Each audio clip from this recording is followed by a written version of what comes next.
Ano do Senhor, 1303, Universidade de Paris.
Beato Dans Escoto, defensor da Imaculada Conceição.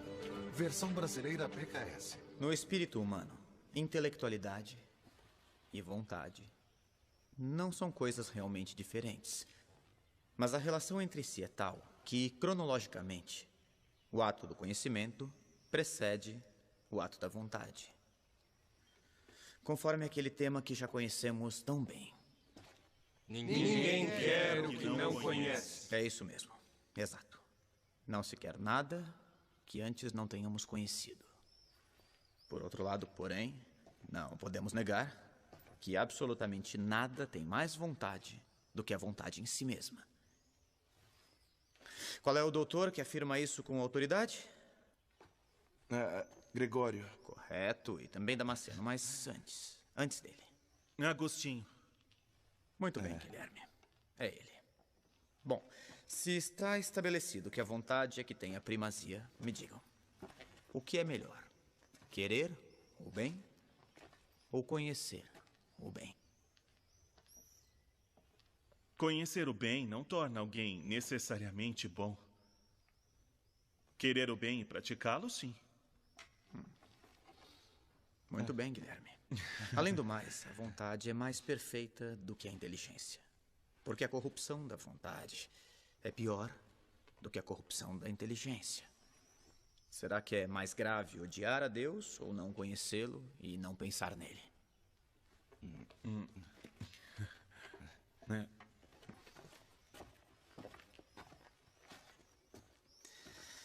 Justamente por causa da dignidade decisiva de nossa vontade, a responsabilidade das nossas ações é tão grande. Entendem? Qual é então a potência mais nobre? A vontade ou a inteligência? A vontade. É isso mesmo. Perfeito. Leia, Yassine.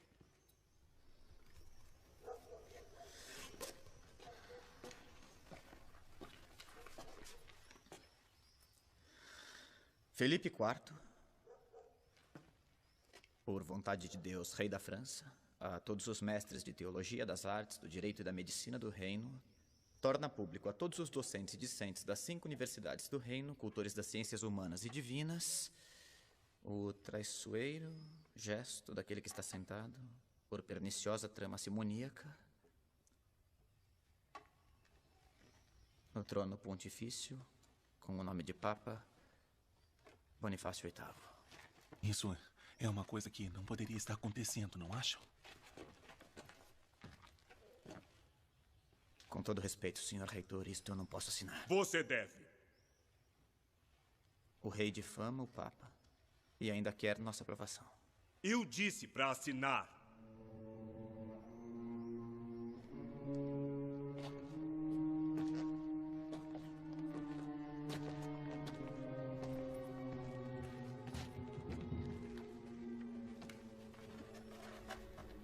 para manter a próspera unidade do Estado e extirpar pela raiz toda possível divisão e contenda, ordeno que todos os ilustres mestres assinem a presente declaração em sinal de solidariedade à coroa da França contra o detestável procedimento do indigno Papa Bonifácio VIII. Não obstante qualquer coisa em contrário, Filipe IV, rei da França. Acha que ele assina? Se assinar, não olho mais na cara dele. Mas ele deve assinar. Não assine, não assine. Assina sim. Todos assinaram. Mas ele não é como os outros. Assina. Assine!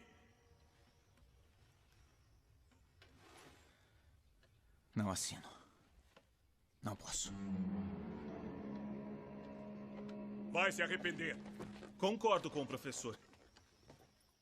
Filipe IV quer humilhar o Papa. Eu também. Eu também. Eu também. Eu também. Eu também. Eu também. Eu também. Rapazes, sentem-se. Também concordo com o professor. Aqui na França ainda existe quem está com a igreja.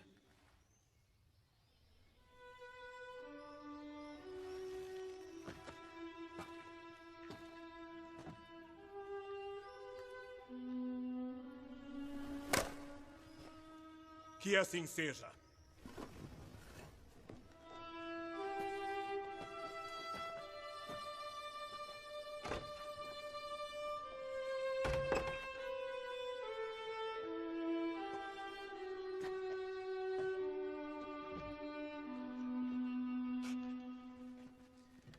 Examinemos melhor, então, este imenso dom que Deus nos deu, que é a vontade livre.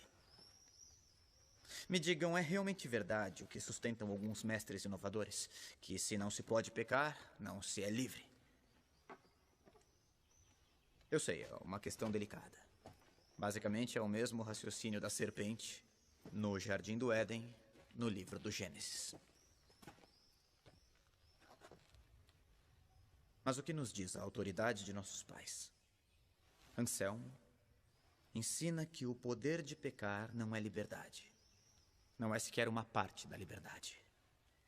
O pecar não tem nada a ver com a liberdade em si mesmo. Este foi o erro que eles cometeram, pensando que pecar era uma expressão de liberdade. Por que Deus teria nos dado a liberdade? Deus teria nos dado a liberdade, não para ofendê-lo e nos prejudicar com o pecado, mas para amá-lo e santificar-nos. Vocês entendem? O pecado não é a expressão da liberdade verdadeira. É exatamente o contrário. Professor, uma pergunta. Por que algo é verdadeiro? Só porque Deus assim quer? Isto é, só porque Deus quer que seja verdadeiro? Embora pudesse querer que fosse verdadeiro também o inverso. Assim, o falso seria verdadeiro. Absolutamente não. Guilherme, isso é nefasto.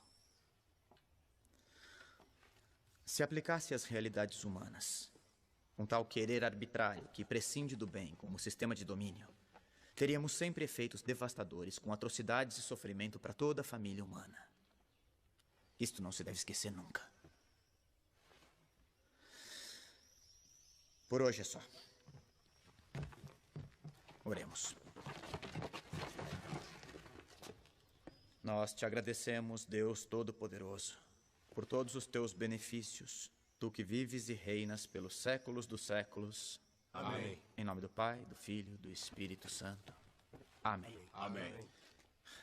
Se alguém ainda tem dúvidas sobre os temas de hoje, pode me procurar no convento. Eu o atenderei em particular.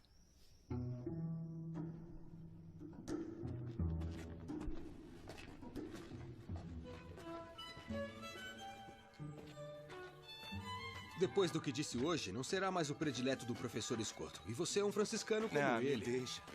Sou dominicano, mas você não teria coragem de dizer o que penso.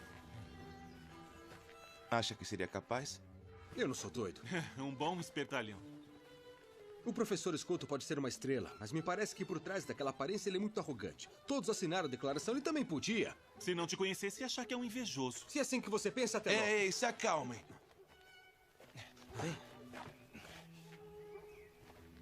Eu proponho um acordo. Tá bom, vamos ouvir a sua ideia maravilhosa. Bem, deixemos pra lá. Não, vamos ouvir. Juremos que a cor diferente dos hábitos nunca nos colocará um contra o outro. Eu vou ser padre, isso não me diz respeito. Tem sempre um problema eclesiástico quando se usa o hábito. Tá certo, eu juro. Juramos sobre o que, então? Ah, não é necessário juramento.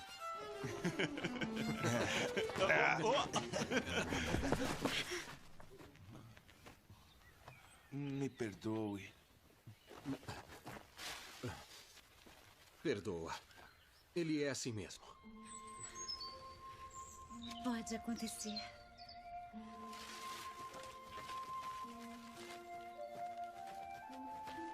Na corda? Entrou em êxtase.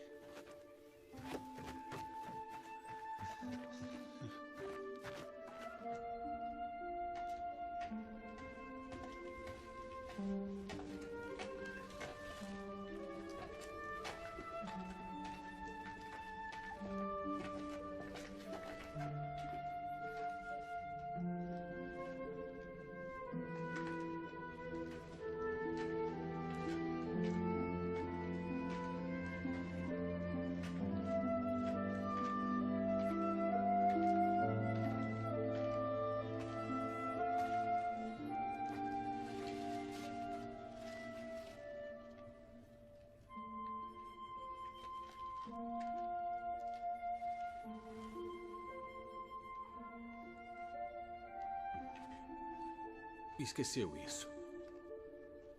Obrigada. Também sou distraída. Não, a culpa é minha.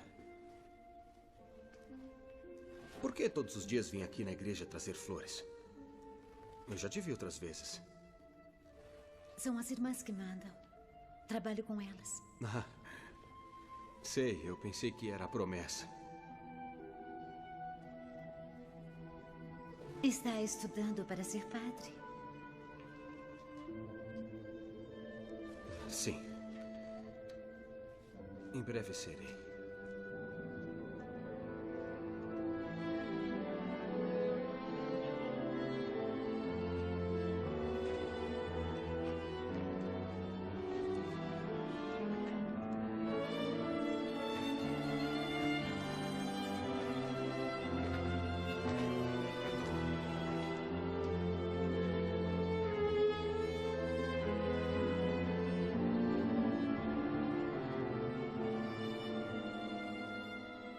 Grande e glorioso Deus, ilumina as trevas do meu coração. Dai-me uma fé reta, esperança certa, caridade perfeita e humildade profunda. Dai-me, Senhor, juízo e discernimento para cumprir a tua verdadeira e santa vontade.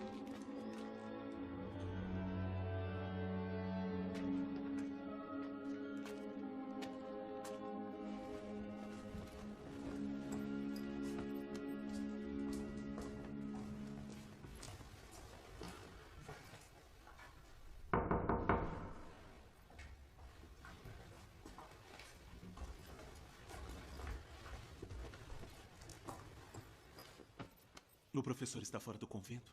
Não, neste horário ele está sempre na cela, concentrado nos estudos. Mas por que você está aqui? Por acaso quer vir ao nosso convento? Ele é meu professor. Preciso falar com ele sobre meus estudos. Ele está? Está sim, mas claro. É que ele às vezes, ele...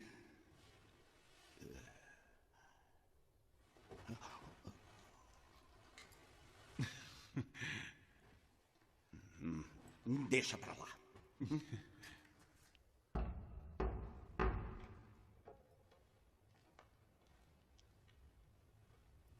Com licença. Frei Guilherme, entre.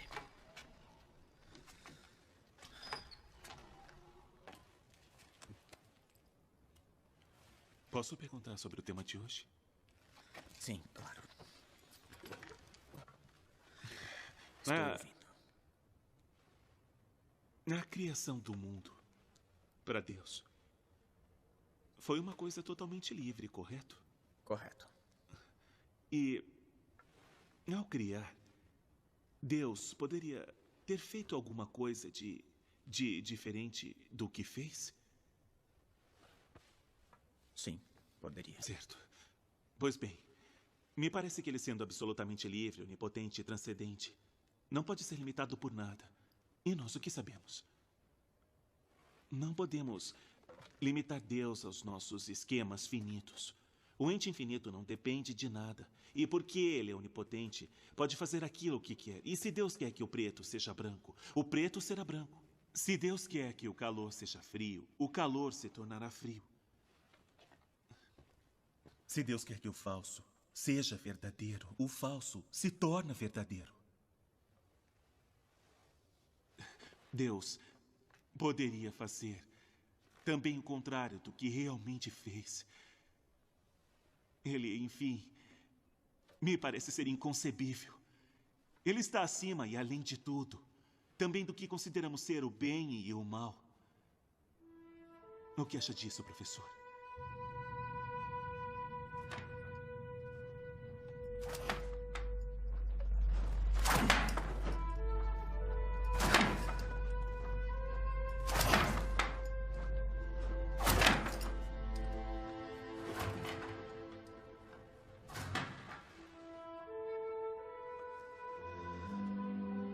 Escuta uma coisa, Guilherme.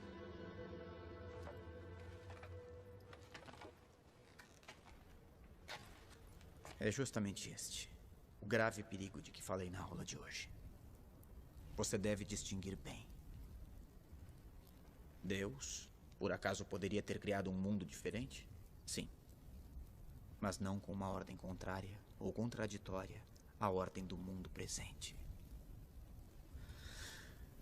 Toda a ordem possível, de fato, enquanto proveniente de Deus, reflete a perfeição de Deus. Que Deus é vontade sumamente livre e onipotente é verdade, mas até ele tem um limite. Ele é incapaz de agir se não for na direção do bem e do verdadeiro.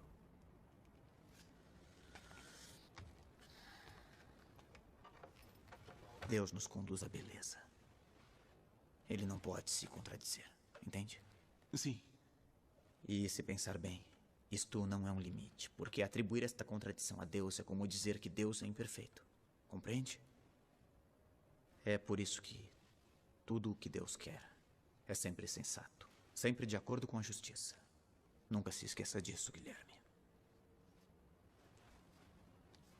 A liberdade perfeita e infinita de Deus nunca é arbítrio. Deus é amor.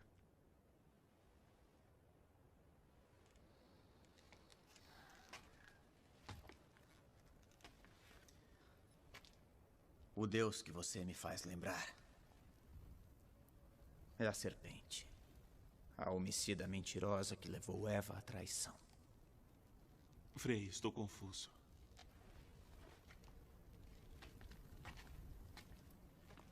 Guilherme, agora mais do que qualquer conselho meu, você tem que ouvi-lo.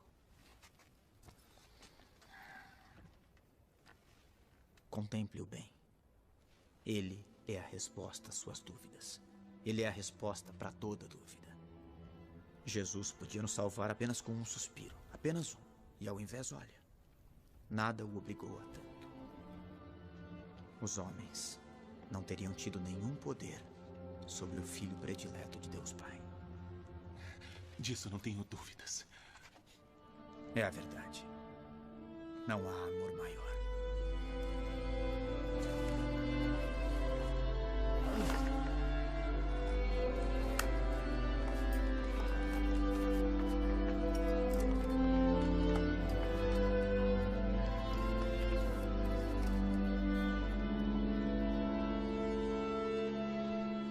Mas, Frei João, é justamente esta vontade de sacrificar seu filho único que me parece tão absurda e arbitrária.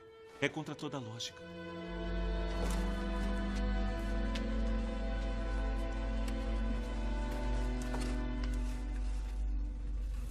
Contra toda a lógica humana e natural, sim. Mas não contra sua lógica sobrenatural e divina. Deus quis salvar o gênero humano caído, Guilherme. É esta a lógica sobrenatural. Para nos redimir, não era necessário que Cristo sofresse uma paixão tão dolorosa. Mas ele o fez por nós. Para que nós, vendo humilhado sobre o madeiro da cruz, nos arrependêssemos de nossos pecados. Que diante de um amor tão grande, nos sentíssemos obrigados a amá-lo.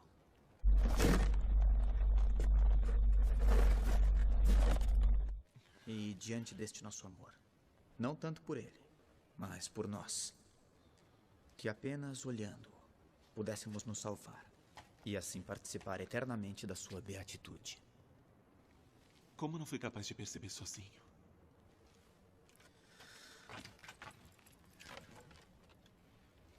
Escuta, Guilherme. Deus te deu uma grande inteligência, mas deve rezar mais e não apenas estudar. Estudar é muito bom, mas você deve fazê-lo com o espírito de oração e depois traduzir isso numa vida santa, cheia de amor verdadeiro para com os irmãos. Confia nele, Guilherme. Dedique um tempo para refletir contemplando-o. Há coisas que só se compreendem diante de muito amor. Perdoe-me, senhor. Perdoe-me. Hoje mesmo estarás comigo, no paraíso.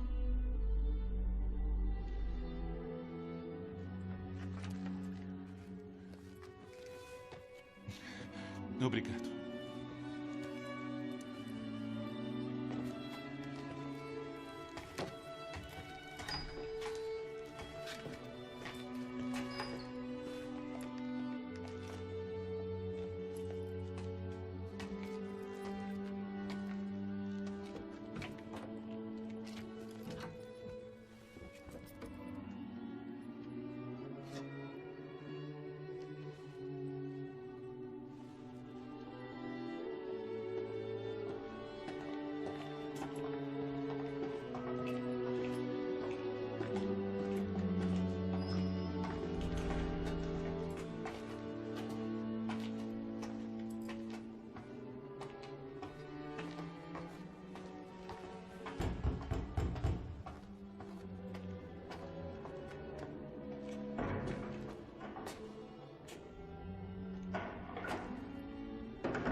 Eu não queria provocar um incidente. Tudo deveria ser feito com a maior discrição. A atitude dos estudantes ridicularizou o reitor e a notícia do que aconteceu circulou por toda a universidade. Mas eu tentei contê-los. Além do mais, você está em perigo, porque você não assinou a carta do rei contra o Papa. Toda a ordem franciscana está em grande perigo com a coroa francesa. Convém que você vá embora. Fique longe de Paris. Ou você irá a um noviço. Te acompanhará a Oxford. Quero que aproveite a viagem para testar a vocação dele. Eu tenho dúvidas. Parece um pouco tonto. Agora vai.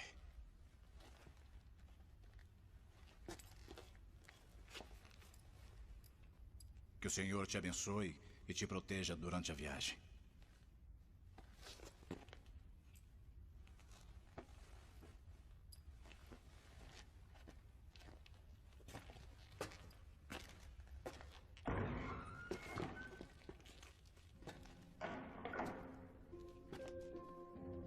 Francisco, eu gosto muito deste livro.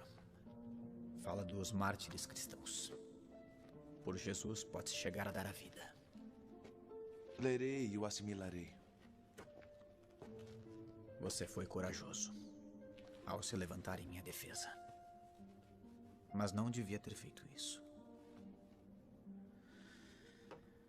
Guilherme, este livro fala sobre a beleza. Deus não é só bondade e verdade. Estude. Servirá para abrir os horizontes na tua reflexão. E este é para você. O sacramento do matrimônio é belíssimo. Por que me oferece um livro sobre matrimônio? Porque é preciso conhecer todos os sacramentos.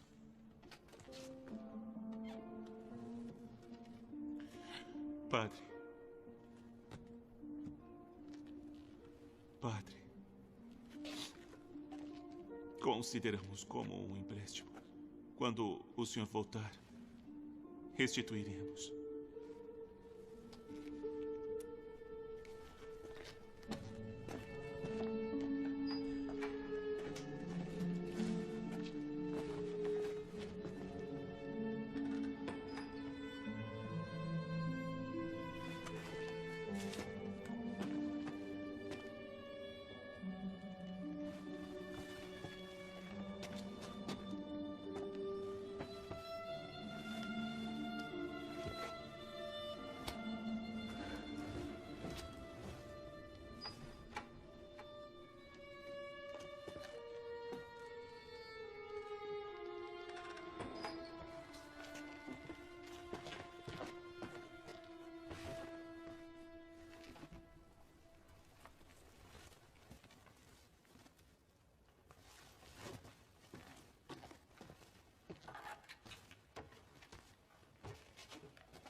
Professor? Você vai me acompanhar? Me dê sua mochila. De jeito nenhum. Cada um leva a sua. Leve pelo menos o cajado. Sim, isto sim. A viagem é longa. Vamos.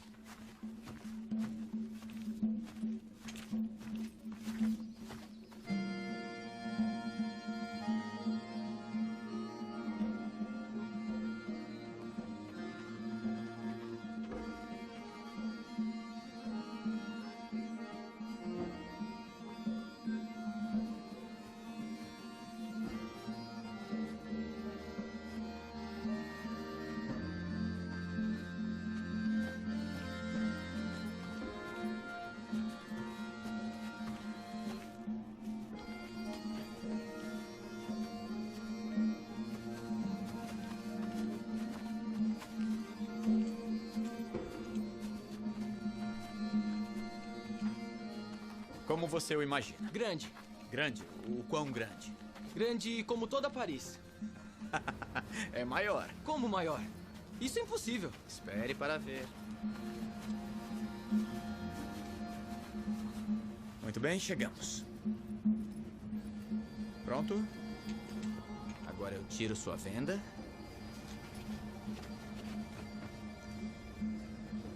E pode olhar.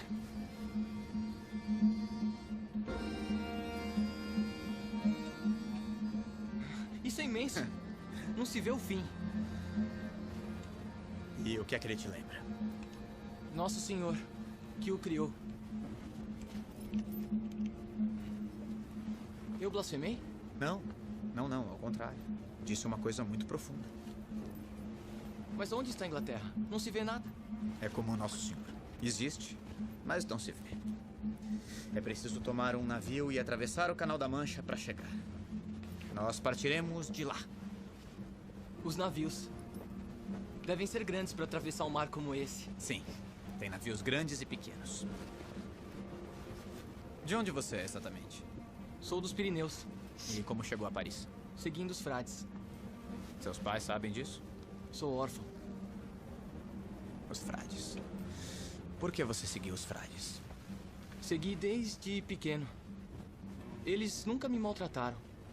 Foram sempre muito bons comigo. Mas só isso não basta para ser um frade. Para mim, sim. Eles eram felizes porque queriam bem. Jesus não disse para amar ao próximo? Disse sim, mas não é um amor qualquer. Não há amor maior do que dar a vida por um amigo. Conhece o Evangelho? Os frades me ensinaram a ler com o Evangelho. Sei todo ele de cor. Eu não acredito. Então faça um teste comigo. Muito bem, já que estamos diante do mar, faço uma pergunta sobre a água. O que disse Jesus à samaritana diante do poço? Todo aquele que beber desta água tornará a ter sede. Mas aquele que beber da água que eu lhe der, jamais terá sede. Bom, então é verdade. Você sabe de cor.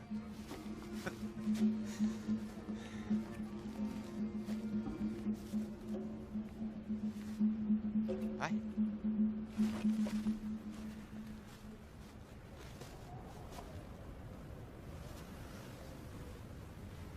E você, Angelina? Ainda tem sede? Não, Frei. Não tenho mais sede. Jesus está sempre comigo.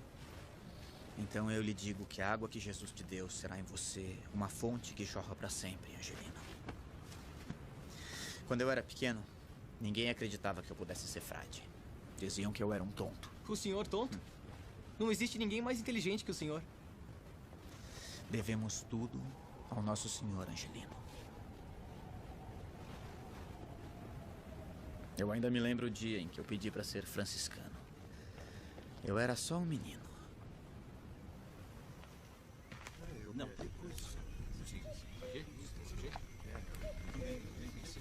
Tudo bem? Vou colocar assim. Que não. Está bom. Olá. Ave Maria. Ave Maria. Ave Maria.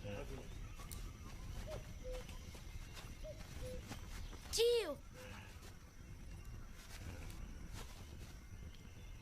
Frei Elias. Certo, Frei Elias.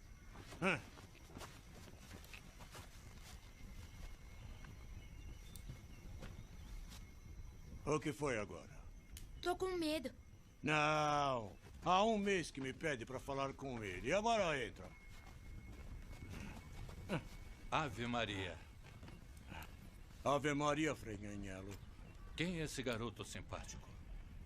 É meu sobrinho. Cumprimento. Ave Maria. Ave Maria. Ele quer dizer uma coisa muito importante.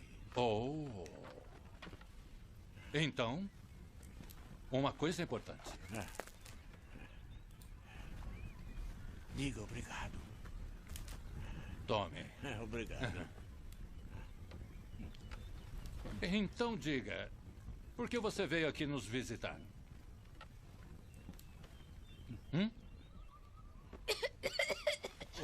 Oh, meu Deus.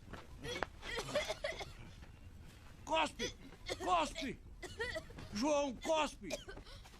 Ai! João! João! João, vem aqui! João! João! João!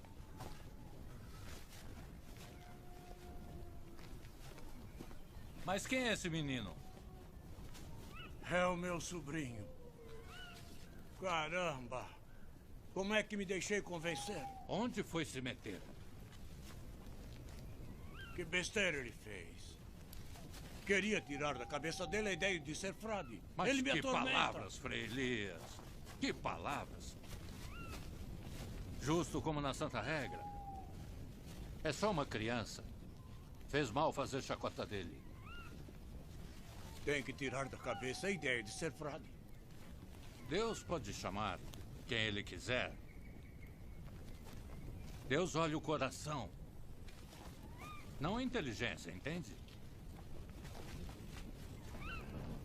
Tem razão, Frei. Fui ignorante. Exatamente. A superficialidade que teve não diminui nada sua vocação.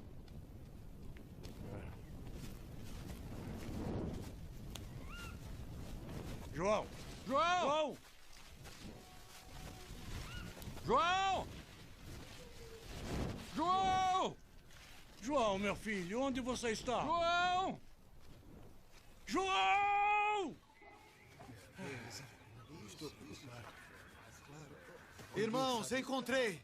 Graças a Deus! Que Graças a Deus! Que maravilha! Graças a Deus! Vem cá! Viva! Ele voltou! Vem aqui agora! Frei Elias, calma!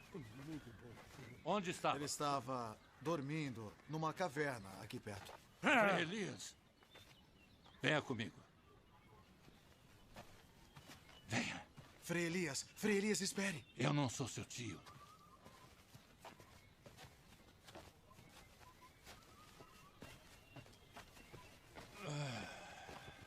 Então, queria falar comigo, não é?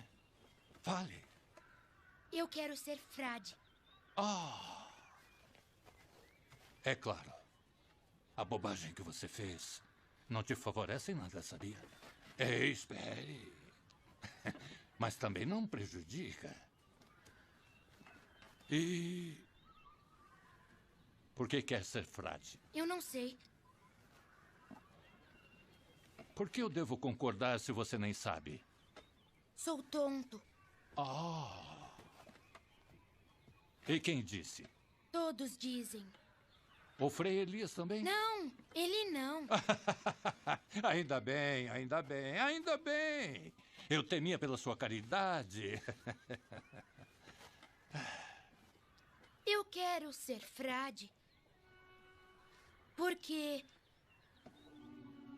quando estou pastoreando as ovelhas e olho as estrelas, vejo o quanto elas são lindas. E por quê? Porque o nosso Senhor foi muito bom fazendo elas para nós. E eu quero agradecer a Ele por toda a minha vida.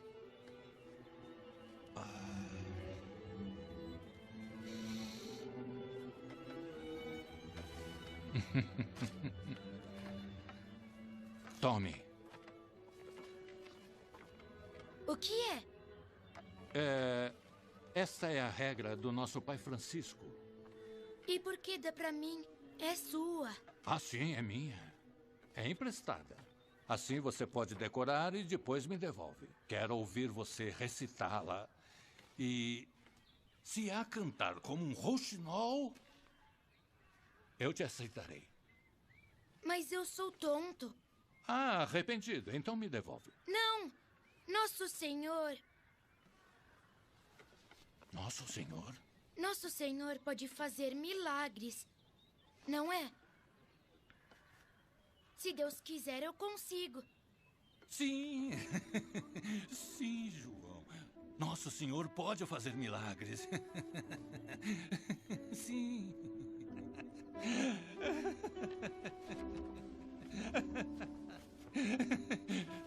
Pode fazer milagres, João. Pode fazer milagres. Que bom. Graças a Deus. Pode fazer milagres, João. Que tal uma boa sopa quente para todos, hein? É isso mesmo.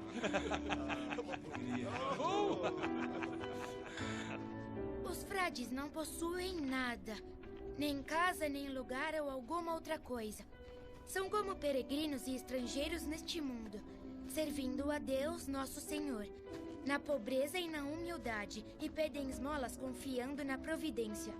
Não devem se envergonhar, porque o Senhor se fez pobre por nós neste mundo. Não devem querer coisa alguma debaixo do céu para sempre, em nome de nosso Senhor Jesus Cristo.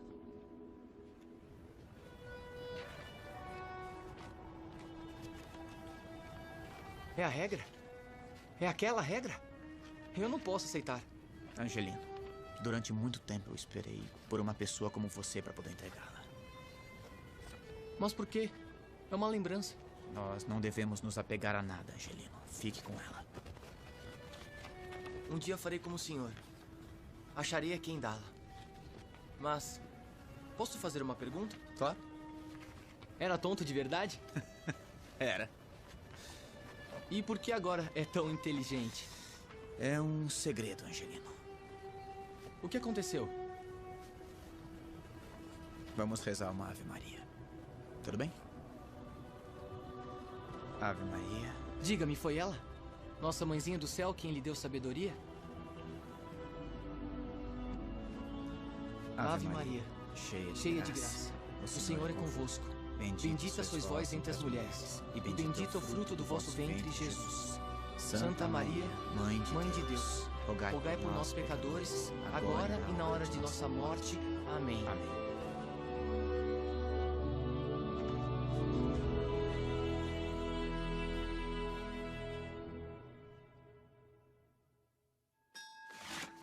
Paris, 2 anos depois. Ano do Senhor de 1305.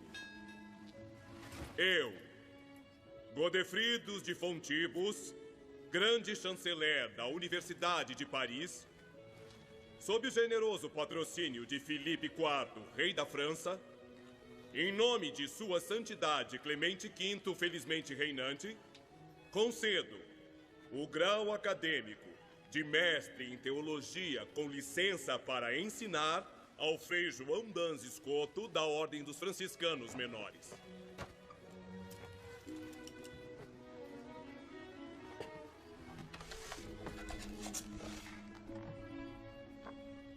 Eu dedico todos os meus estudos à Imaculada Conceição de Maria. Assim como ela, digo meu sim a Deus. Para que cada palavra que escrevi e escreverei seja para dar glória a Ele e à Igreja.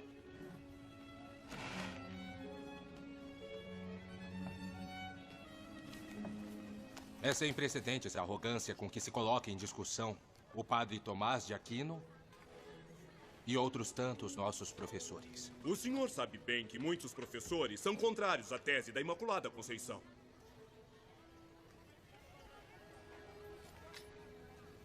Sabe, e mesmo assim escreveu. Quer fazer uma emenda?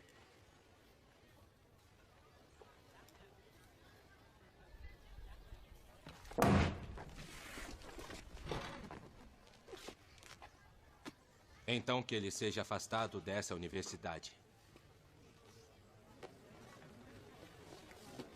Eu tenho grande respeito pelo Padre Tomás e pelos nossos mestres, com os quais aprendi a doutrina da Igreja. Mas eles não são infalíveis como Jesus Cristo. Isso é verdade. Infalível mesmo, só o nosso Senhor. Eu acho que isso tudo é uma blasfêmia. Acalme-se, eu não estou apoiando nada. Não estamos no contexto apropriado para uma discussão como esta. Se os dois estão de acordo, será realizada uma discussão pública. Terão a oportunidade de lembrar a todos os que os mestres nos ensinaram. Aceitam? Certamente. Eu aceito. Aceito. Bem, quem perder arcará com as consequências dessa grande desonra. E por hoje terminamos. Vamos.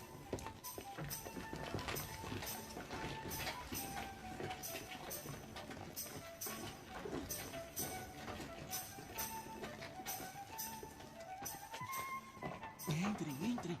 Vamos. Deixe ver. Escritos de Santo Agostinho que falam do matrimônio cristão. Para quem quer ser padre? Quem sabe o que ele quis dizer? Você o leu? Não. E se o professor Escoto te interrogar, hein? O que dirá a ele? Chega de brincadeira, senão não sei onde chegarei.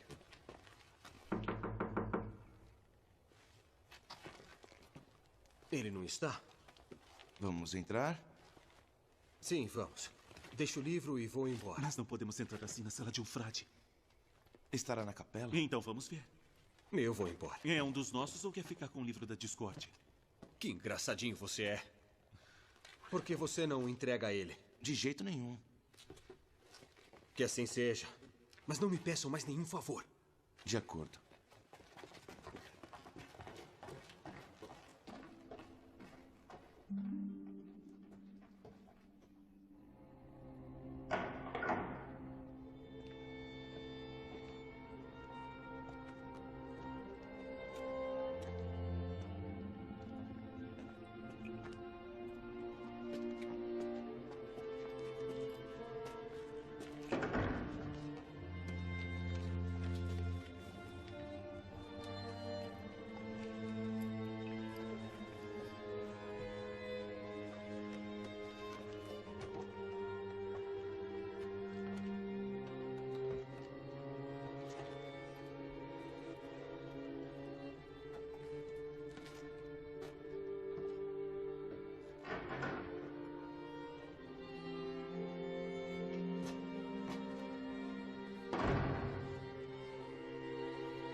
Frei. Guilherme. Como prometi, estou devolvendo. E seus amigos? Foram embora. Se cansaram. E você? Resisti. Muito bem. Seguiu meus conselhos, então. Frei, como consegue rezar assim sem se distrair?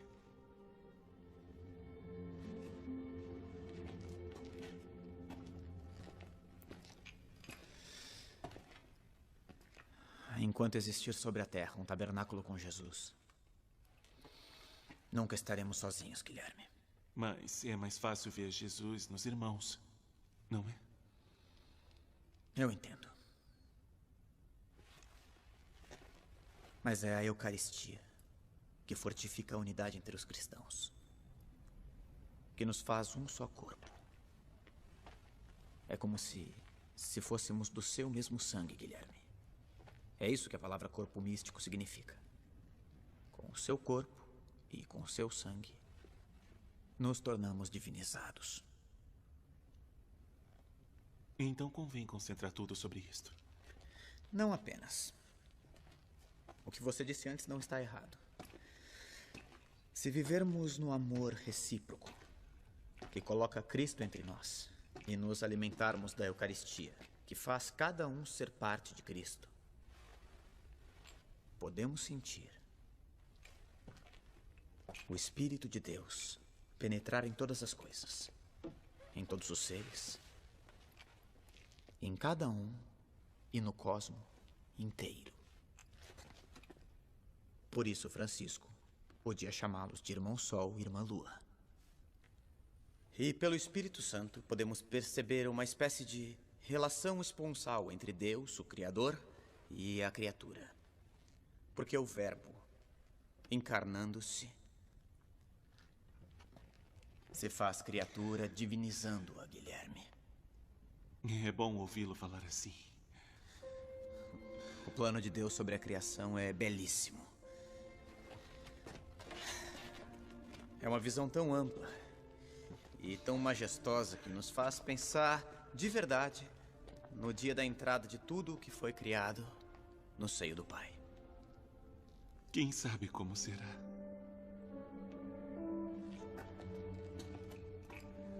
Podemos até intuir alguns sinais.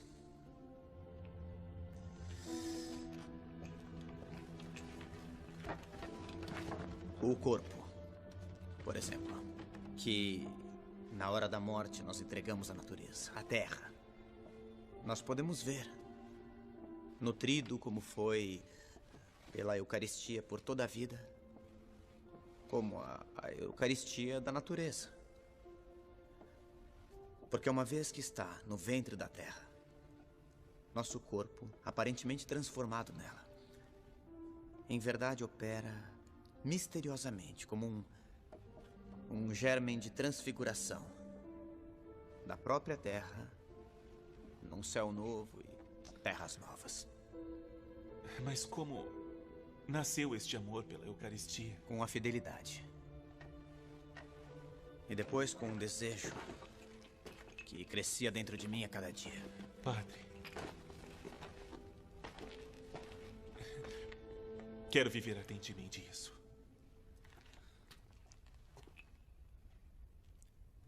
Tomás de Aquino dizia que este sacramento nos é dado como comida e bebida.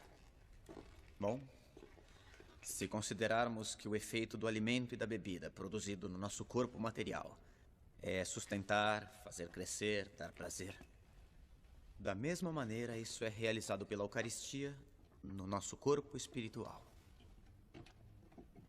Mas o senhor ama ou odeia o Frei Tomás? Graças a Deus eu não odeio ninguém. Tomás é um dos nossos grandes mestres. Mas veja bem, nem ele podia conhecer Deus por inteiro. Você nunca se perguntou por que Jesus nos deixou a Eucaristia? Não. Eu sim, muitas vezes. E tem uma resposta? Na verdade, eu penso que Jesus deixou a Eucaristia para nos consolar. Com a amizade. Com sua amizade, nos tornamos parte do seu corpo místico. Somos outro Cristo. Frei, é belíssimo. Mas como fazer para ter certeza? Se Jesus pode dizer de um pedaço de pão, isto é o meu corpo, bem que ele também poderia dizer a nós homens: vocês são o meu corpo.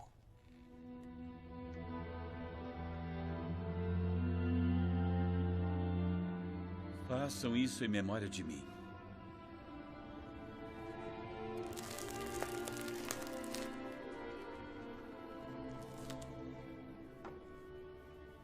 Mas, mestre, estas coisas não estão escritas nos livros de filosofia. A Eucaristia foi instituída para que nos tornássemos irmãos, Guilherme. Para que de estranhos, desesperados, dispersos e indiferentes uns aos outros, nos tornássemos amigos, unidos, iguais. Um só coração e uma só alma. Nunca pensei nisso. Quando estudava filosofia, eu ia à catedral. Havia lá um cantinho em que nunca ninguém me via.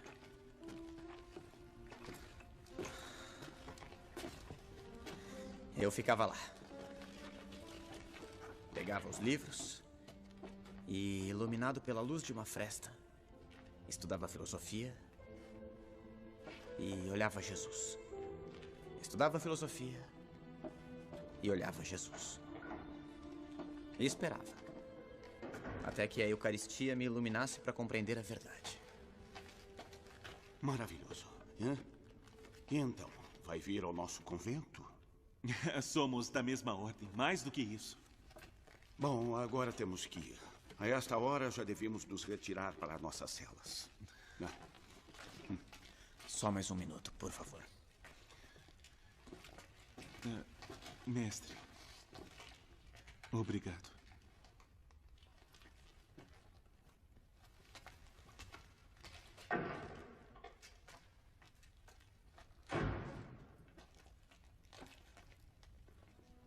Jesus.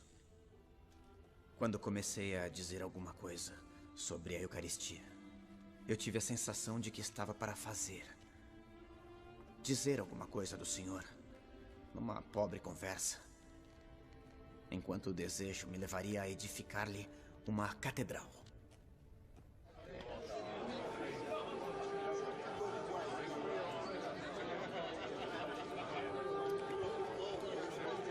Na presença dos enviados de Sua Santidade, tem início a discussão. Com a palavra, João Dans Escoto. Justifique suas teses.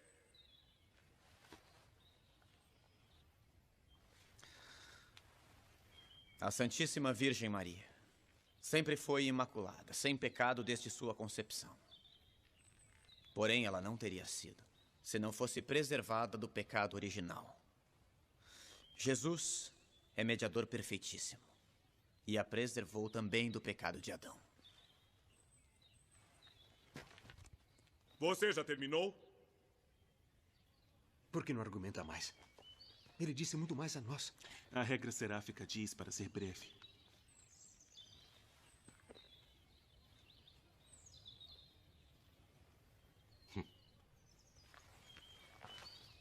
Eu pensei que o Frei Escoto soubesse argumentar muito mais.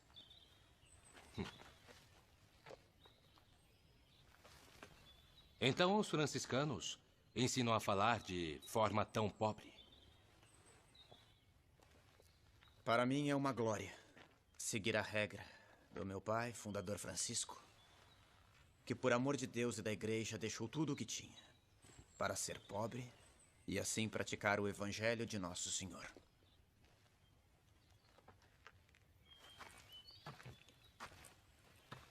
É bom argumentar mais. Parece necessário nesta circunstância. Frei, se o senhor me ordenar, eu continuarei. Então, continuemos. Atenham seu argumento, por favor. Sem ofender ninguém. Existem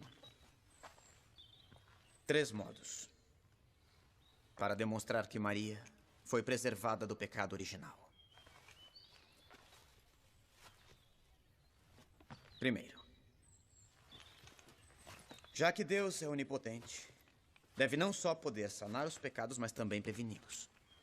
Se apenas os sanasse, por exemplo, perdoando-os, não os sanaria de um modo perfeitíssimo. Devia fazer de modo com que ao menos um filho de Adão nascesse sem culpa. Por isso, ele preservou Maria. Segundo, Jesus, sendo um perfeitíssimo mediador, consegue, pelos seus méritos, afastar toda a pena de quem é reconciliado. Ora, o pecado original é uma pena maior do que a pena de não poder ver a Deus no paraíso. Porque entre as penas das criaturas inteligentes, a maior delas é o pecado.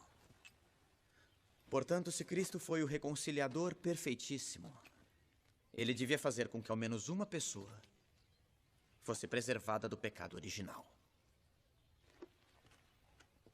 Terceiro, uma pessoa só pode ser plenamente reconciliada por Jesus quando recebe dele o bem supremo que só ele pode dar. E com Cristo se pode obter a inocência, ou seja, a preservação da culpa, ou já contraída ou a ser contraída.